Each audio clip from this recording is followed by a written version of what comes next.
안녕하세요. 역사의 현장, 역사의 정거장을 찾아가는 역장 박광일입니다.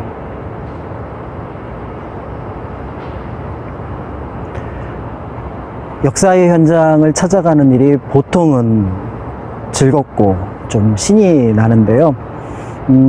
그렇지 않을 때도 있습니다. 아마 오늘이 그런 날 가운데 하루가 될 것 같습니다.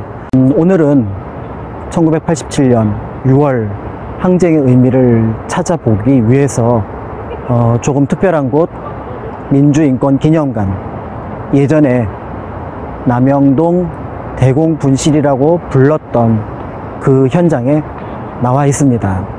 1979년 10월 26일 유신 정권의 핵심에서 뜻밖의 일이 벌어지죠. 측근이었던 김재규에 의해 대통령 박정희가 총을 맞고 죽는 사건이 일어납니다. 이 사건은 그 이전에 있었던 부산 마산의 민주주의에 대한 열망, 그리고 많은 사람들이 보았던 독재에 대한 저항들이 중첩되면서 나타난 사건이죠. 그런데 뜻밖의 일이 벌어집니다. 이른바 신군부로 부르는 세력이 그 공백을 차지하고 나서 스스로 권력자가 되고자 했던 거죠. 12.12 쿠데타입니다. 그러자 거기에 반발했던 사람들이 1980년 서울, 부산, 광주, 대구 할 것 없이 많은 곳에서 그들의 저항을 합니다. 그런데 뜻밖의 사건이 일어납니다. 바로 이곳 남영동 대공분실에서 서울대학교 학생이던 박종철 열사가 같은 조직에 있는 사람의 이름을 대라는, 어쩌면 하찮을 수밖에 없는 그 이유로 고문을 당해서 죽게 됩니다.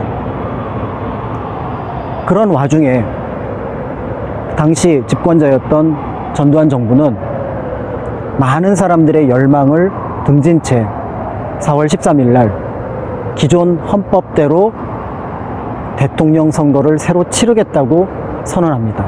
이른바 4.13 호헌 조치라고 할 수 있는데요. 6월 항쟁이 벌어졌던 그 계기가 되었던 남영동 대공분실 민주인권기념관을 다시 한번 여러분들과 함께 보도록 하겠습니다.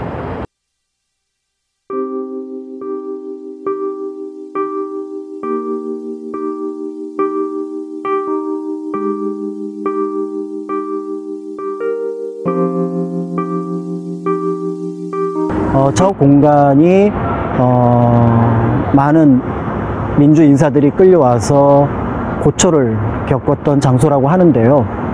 이 건물의 수려한 외관과는 다르게 사실은 건물 곳곳에 어떻게 보면은 조금은 잔인할 수 있는 장치들이 만들어져 있습니다. 이렇게 끌려온 사람들은 건물의 정면이 아니라 뒤쪽에 있는 이 후문으로 들어가게 되는데요. 제가 본 바에 따르면 수원 화성에서 적이 눈치채지 못하도록 만들어 놓은 안분하고 비슷한 모양입니다. 그러니까 이곳으로 이제 들어가면서 아마 좁은 벽을 손으로 만지거나 또 몸으로 부딪힐 수도 있을 것 같은데요. 자, 그러고 나서 들어가면은 넓은 계단이 아니라 상당히 독특한 구조가 있는 곳으로 끌려서 올라가게 됩니다. 바로 여긴데요. 나선형으로 된 철 계단입니다. 계속 뺑뺑 돌기 때문에 자기가 어디에 와 있는지, 몇 층에 있는지 모르는 상태에서 5층의 취조실로 끌려가게 되는 거죠. 끌려가는 사람이 만약에 앞을 볼 수 없다면 아주 큰 공포를 느꼈을 그런 구조로 만들어져 있습니다.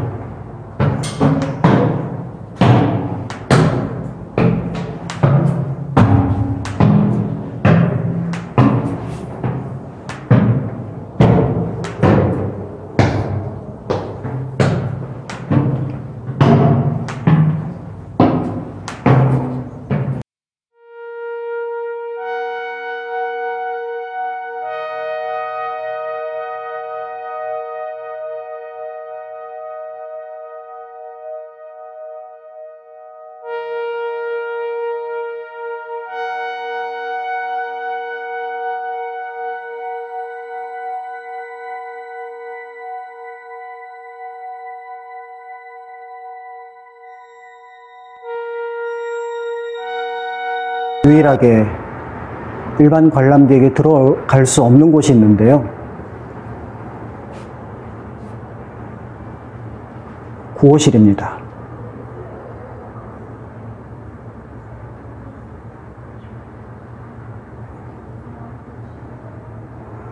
생뚱맞은 욕조,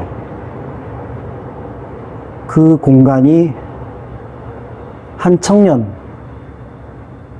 그리고 많은 사람들의 꿈을 앗아간 잔인한 시설이었습니다.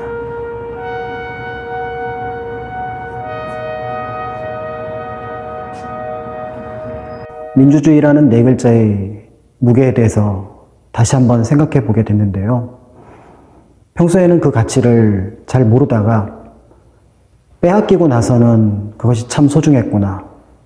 그리고 다시 찾으려면 참 큰 희생을 치러야 하는 것.